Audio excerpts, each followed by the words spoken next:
Guys, গরিবের Minecraft পিতে আপনাদের সবাইকে স্বাগতম। আজকে আমরা মোবাইলে মাইনক্রাফট খেলতে চলেছি, আর এটার ফুল এপিসোড, এটা এপিসোড নাম্বার 1।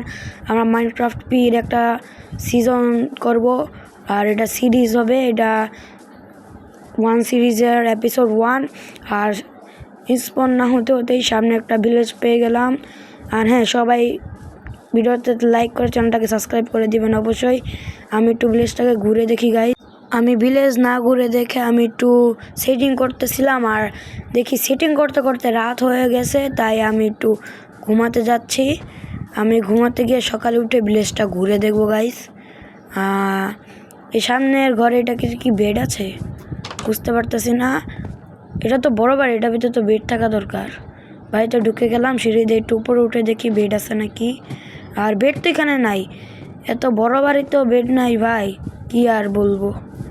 আচ্ছা যাই, একটা অন্য বাড়িতে। ওই সামনে দোতলা একটা বাড়ি দেখতেছি, ওটা ভিতরে যাই ঘুমাই। যাই দোতলা বাড়িতে শুধু বেড না থাকে তাহলে আর কি ঘুম।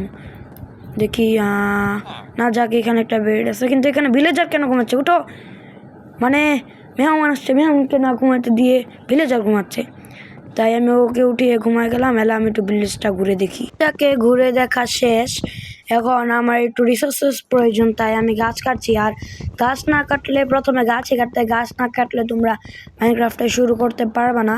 তাই আমি তাড়াতাড়ি করে গাছ কেটে নিই, আর গাছ কেটে কিছু রিসোর্সেস করে আমি তোমাদের সাথে ফিরছি, আর আমি সেটাকে একটু ফাস্ট করে দিচ্ছি।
তারপর আমি ভাবলাম যে আমার একটা বাড়ি দরকার যেখানে আমি থাকবো, তাই আমি জায়গা ডিসাইড করলাম যে এই জায়গাটাতে আমি বাড়ি বানাবো।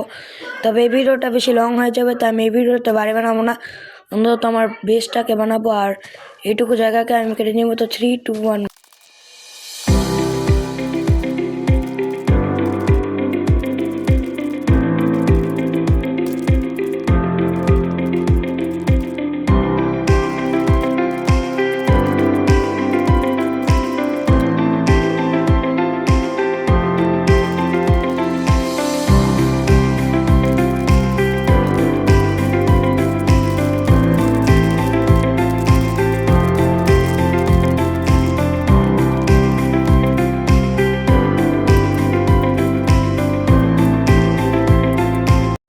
ফাইনালি সব কাটা শেষ। এখন জাস্ট আমার ক্রাফটিং টেবিলটা কেটে নিই।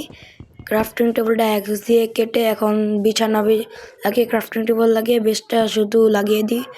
আর হ্যাঁ, লাগিয়ে দিলাম। এখানে রেসপন্স পয়েন্ট সেভ করে দিলাম। এখন এখানে ক্রাফটিং টেবিল আর চেস্ট লাগিয়ে দিই। ক্রাফটিং টেবিল আগে ফ্রেন্সটা নিয়ে নিই। চুলা আর চুলাটা লাগালেই তারাও একটা তো চুলা আছে না, কাঠ চারদিকে দিয়ে একটা অন্য ধরনের চুলা বানানো যায়, সেটা একটু ফাস্ট কুক হয়। সেই চুলাটা বানালে কেমন হয়? দুটো চুলা থাকবে, দাঁড়াও দেখছি তো সেটা বানানো যায় নাকি। আগে এখান থেকে আমি আমার প্রয়োজনীয় জিনিসপত্রগুলো বানাই। এখন প্রয়োজন বলতে আমার এখন আর কিছুই প্রয়োজন নেই, তাই আমার মনে হয় না আর কিছু প্রয়োজন। একটা কাজ করি, যে একটা চেস্ট বানিয়ে নিই আর চেস্টটা ক্রাফটিং টেবিলের ডান পাশেই রেখে দিই, তাই যেখানে আমি আমার প্রয়োজনীয় জিনিসপত্র রাখতে পারবো। তারও দেখি কি আমার ডার্টগুলো রেখে দিই। ডার্ট এখন আমার কোনো প্রয়োজনই নেই। ডার্টগুলো রেখে দেওয়া শেষ। আর 34টা ডার্ট নিয়ে নিই, কোনো পরে টরে গেলে উঠতে পারবো। কাজ করি, চুলাটা বানিয়ে ফেলি। আগে চুলাটা ভাঙতে হবে। এই চুলা মাঝখানে রেখেই চারিপাশে 4টা কাঠ দিলেই হয়তো হয়ে যায়। দেখি হয় নাকি, হলে তো ভালোই। তারাও চারিদিকে কাঠগুলো দিয়ে দিই, এদিকে একটু দিয়ে দিই আর নিচে দিয়ে দিই আর ডান পাশে একটু দিয়ে দিই আর মাঝখানে ফারেন্সটা দিয়ে দিই। মানে ফারেন্স বলতে গেলে আমার একটু সুবিধা হয়ে যায়, আমি এটাকে চুলা বলবো। আর যেটা আমার হয়েছে সেটাকে এখন স্মোকার নাম, এই চুলাটা স্মোকার নাম। আর একটা নর্মাল ফার্নেস বানিয়েছে, এটাও লাগিয়ে দিই। সরি, ফার্নেস নাম, এটাকে এখন থেকে চুলাই বলবো। তাই এখন এগুলো কুক হতে দিয়ে আমি ঘুমিয়ে যাই। এখানে আমার কাছে তো কোল নেই, তাই আমি স্টিক বা যেগুলো কাঠগুলা দিয়ে দিই। আর অপর চুলাতে এই যে কিছু পিগের মাংস আছে, বিফ। এটা পিগের মাংস না যদিও, বা এটা গরুর মাংস। এটা লাগিয়ে কিছু স্টিক দিয়েই করলাম, ঘুমের থেকে উঠে গেলাম। গাইস, আজকে এই পর্যন্তই। এপিসোড 2 দেখার জন্য ভিডিওটাতে 10 লাইক কমপ্লিট করে দেন এবং চ্যানেল নতুন হয়ে থাকলে সাবস্ক্রাইব করে দিন। আর আপনিও যদি মাইনক্রাফট প্লেয়ার হয়ে থাকেন তাহলে কমেন্ট সেকশনে মাইনক্রাফট অবশ্যই লিখবেন। আজকে এই পর্যন্তই, টাটা।